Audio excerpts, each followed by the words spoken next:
میرے پروردگار کا بھی اپنا ایک نظام ہے، اس کے تحت وہ انسان کو تھوڑا تھوڑا پنش کرتا رہتا ہے۔ انسان سمجھنے کی استطاعت نہیں رکھتا یا سمجھنا نہیں چاہتا، انسان خود کو دھوکہ دیتا ہے ہمیشہ۔ دیکھیے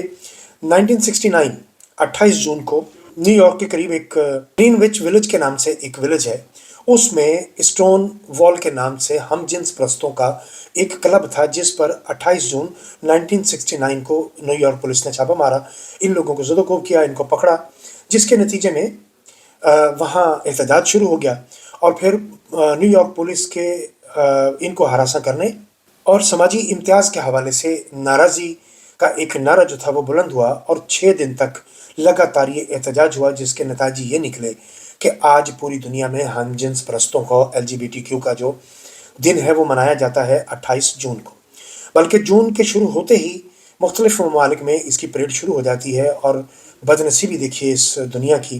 کہ اس کو پرائڈ کا نام دیا گیا، اور یہ پرائڈ کا نام کسی اور نے نہیں دیا، یہ اس وقت کے صدر نے، امریکی صدر نے ان کو پرائڈ کا نام دیا، اس دن کو پرائڈ کا نام دیا، اور پھر ان کا ایک پرچم بھی تشکیل دیا گیا، 7 رنگوں پر مبنی یہ جھنڈا بنایا گیا۔ آپ دیکھیے کہ میرے پروردگار کے اتنے حسین مقامات میں سے ایک مقام یہ بھی آتا ہے جب بارش ہوتی ہے، یا جہاں کہیں آپ کو جھیل نظر آتی ہے، جہاں بادل اٹھتے ہیں، وہاں پر آپ کو پھر رینبو نظر آتی ہے۔ وہ کوس و قزح جسے ہم کہتے ہیں، اس کے خوبصورت رنگوں پر مشتمل ان نامرادوں نے، ان بد نصیبوں نے اپنا پرچم تشکیل دے دیا۔ 1994 میں ان کمبختوں کو، ان نامراد ہم جنس پرستوں کو تسلیم کیا گیا، اور پھر 1999 میں امریکی حکومت نے باقاعدہ طور پر ان کی اس پرائڈ تنظیم کو قبول کر لیا۔ صدر کلنٹن نے جون کے مہینے کو باقاعدہ سے گے اور لیزبین کا مہینہ قرار دے دیا۔ 2009 میں صدر اوباما نے اس کو LGBT کو پرائڈ مہینہ قرار دے دیا، اور 1 جون 2021 کو صدر جو بائیڈن، اس نامراد بڈھے نے، اس خبیث انسان نے، جو کہ دنیا کی جنگوں کا اس نے آغاز کرایا، اس نے دیکھا اس کے دور حکومت میں غزہ پر کیا نہیں ہوا، کتنا ظلم ڈھایا گیا، اس کمبخت بڈھے کی وجہ سے اس نے 1 جون 2021 کو LGBTQ کو باقاعدہ سے پرائڈ مہینہ قرار دے دیا۔ یعنی 3 امریکی صدور نے اس مہینے کو پرائڈ مہینہ قرار دیا۔ یعنی لفظ دیکھیے پرائڈ، یعنی یہ فخر محسوس کرتے ہیں ہم جنس پرستی کو۔ یہ قانون قدرت کے خلاف ایک انحراف ہے، یہ منحرف ہو رہے ہیں، اور اس چیز کا قدرت انتقام نہ لے یہ ممکن ہی نہیں ہے۔ بابا وانگا سمیت بہت سے دنیا کے ایسے ایسٹرولوجسٹ یا بہت سے ایسے لوگ جو اس بارے میں پہلے پیشین گوئیاں کر چکے تھے، اور ان کی پیشین گوئیاں سچ ثابت ہوئیں، انہوں نے کہا تھا کہ 2020 کے بعد اس زمین پر بہت سی آفات آئیں گی، اور 2025 کو بالخصوص آفات کا سال قرار دیا گیا تھا۔ اور وہ جو کارٹون ہے سمسم، اس میں بھی ان چیزوں کا اظہار کیا گیا تھا۔ خیر میں تو اس پر بہت زیادہ بلیو نہیں کرتا ہوں ان کارٹونز پہ، کیونکہ اس وقت کب کسی نے اتنے غور سے یہ کارٹون دیکھے ہوں گے یا بنائے ہوں گے، پتہ نہیں کب انہوں نے بعد میں بنا کے بھی کہہ دیا جائے کہ یہ تب کا تھا تو کیا کیا جا سکتا ہے۔ اچھا ہو بھی سکتا ہے، یہ ممکن بھی ہے، کیونکہ بہت سی چیزیں ایسی ہیں جو بہت پہلے سے طے کی گئی تھیں، اور پھر آنے والے وقت میں لوگوں نے دیکھا، آپ افراد سب نے دیکھا کہ ایسا ہی ہوا جو کہ آج سے 20 سال پہلے کہا گیا تھا۔ ورلڈ آرڈر کے تحت جو کچھ کہا گیا تھا اس پر بھی عمل شروع ہو گیا، اور اب آپ دیکھیے کہ ہم جنس پرستی کا، یعنی دوسرے لفظوں میں یوں کہیے کہ اس کا باقاعدگی آفیشیل جو اناؤنسمنٹ تھی، اعلان تھا، وہ چونکہ امریکہ سے ہوا تھا، اور مجھے یقین ہے اس بارے میں کہ امریکہ اس زد میں ضرور آئے گا۔ قدرت کے اس قانون بنائے گئے قانون کے سے انحراف کی پاداش میں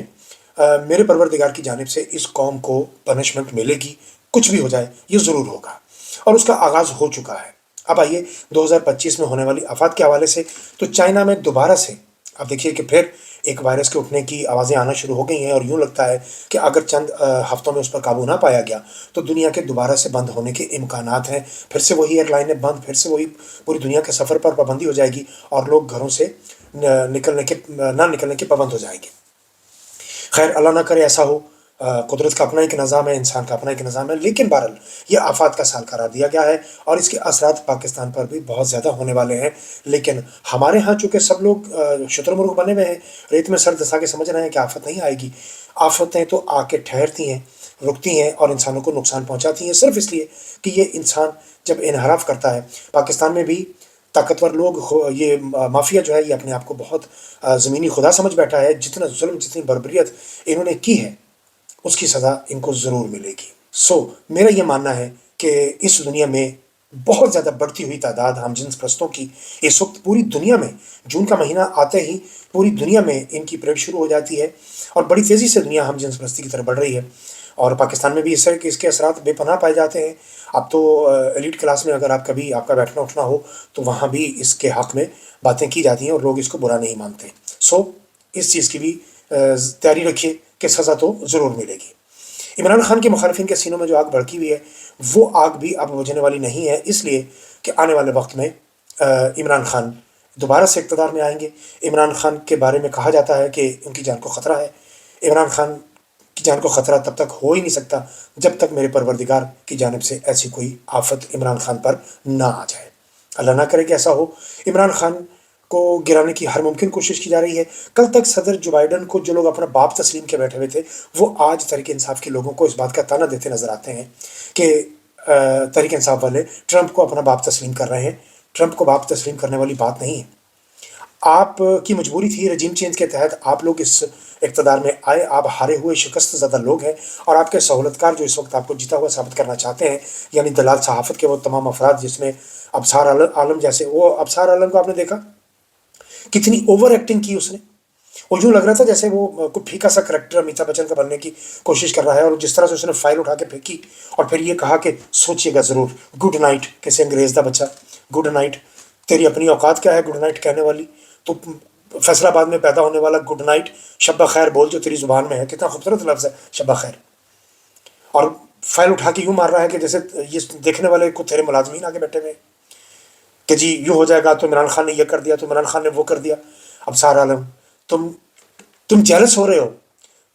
ان کے ڈالروں سے، جو ڈالر کما رہے ہیں نا ولاگر، تم جیلس ہو رہے ہو ان سے، کیونکہ تمہاری اپنی مراد چھن چکی ہیں۔ مراد سمیت تمہیں 33 لاکھ روپے تنخواہ ملتی تھی، تمہاری اتنی نہ شکل ہے نہ قابلیت ہے نہ تمہاری تعلیمی قابلیت ہے،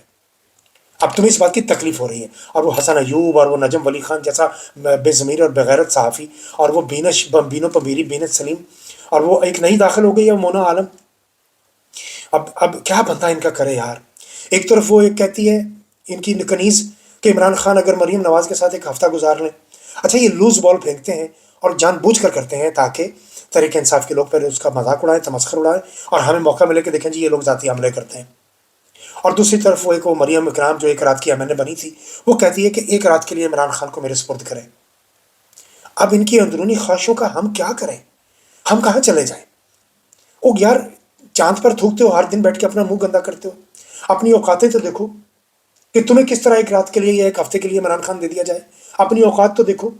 تم تو اس کے برابر بیٹھنے کے قابل نہیں، اس کی جوتیوں میں بیٹھنے کے قابل نہیں، اور تمہیں عمران خان دے دیا جائے، یہ نہیں ہو سکتا۔ لہٰذا تم لوگوں کے سینے میں یہ آگ بھڑکتی رہے گی، یہ جلتی رہے گی، تم اسی طرح انگاروں پر لٹتے رہو گے، تم سب کے سب، چاہے وہ غریزہ فاروقی ہو، چاہے وہ مونا عالم ہو، چاہے بین سلیم ہو، چاہے مریم اکرام ہو، اور چاہے یہ حسن ایوب، ابصار عالم، اور یہ عمر چیمہ، اور یہ اعزاز سید، افتخار، وہ اختیار ولی بھی یار ایک وہ پتہ نہیں وہ عجیب آدمی ہے، ایسی ایسی مغلظات بکتا ہے کہ ان کو جواب دو تو پھر وہ ایک خاتون پتہ نہیں کیا فوزیہ یزدانی اس طرح کا کوئی نام تھا، میں نے کمنٹ کیا ان کے نیچے کہ بی بی آپ کے الفاظوں سے ہی لگ رہا ہے کہ آپ خاندانی عورت نہیں ہیں، تو انہوں نے مجھے لکھا کہ تم ڈنکی لگا کے پتہ نہیں دوسرے ملک گئے ہوئے ہو، تمہاری ایک شکایت کر دی، خامخواہ پکڑے جاؤ گے تو فلانا ہوگا تو یہ ہوگا۔ کیا کریں ان لوگوں کا یار، یہ لوگ اصل میں اپنی اناؤں کے اندر پھنس کے رہ گئے، یہ اندر سے بہت اچھی طرح جانتے ہیں کہ عمران خان جیت چکا تھا، عمران خان جیت چکا ہے، اور عمران خان آئندہ کے لیے بھی جیتا ہوا ہے، تم لوگ اس کے مقابلے میں کچھ نہیں کر سکتے۔ لہٰذا آنے والے وقت میں یہ آگ ان کے سینوں میں تو جلتی رہے گی، امریکی آگ کہاں تک پھیلے گی، کہاں تک بھڑکے گی، اور اس کا صدر ٹرمپ پر کیا اثرات ہوں گے، یہ تو بھی آنے والا وقت ہی بتائے گا۔ ولاگ کافی لمبا ہو گیا، یہ بات آپ تک آپ کی گوش گزار کرنا بہت ضروری تھا کہ ہم جنس پرستی کے خلاف آپ بھی آواز اٹھائیں، تاکہ ہم اللہ تعالیٰ کو، رب العزت کو، ہم یہ کل کو منہ دکھا سکیں کہ مولا ہم نے تو مخالفت کی تھی، یہ لوگ نہیں سمجھ پاتے تھے۔ ابھی تک کے لیے اتنا ہی، باقی باتیں اگلے ولاگ میں۔